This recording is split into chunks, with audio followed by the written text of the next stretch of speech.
আপনারা হয়তো দেখছেন চারিদিকে গরু, আর এই দৃশ্য হচ্ছে ফটিকছড়ি উপজেলার বাগান বাজার ইউনিয়নের।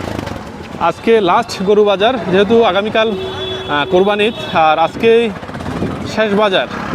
আজকে ক্রেতা বিক্রেতার সংখ্যা অনেকটাই কম।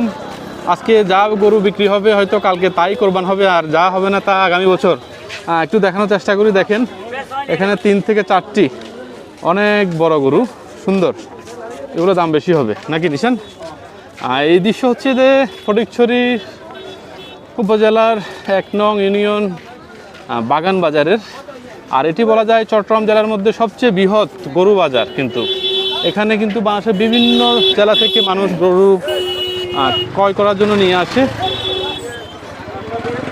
ভালো থাকুন সবাই, ঈদ মোবারক আপনাদেরকে। ভিডিও করতে কষ্ট হচ্ছে কারণ গরু কোন দিকে থেকে কোন দিকে গুছাইতে নাকি।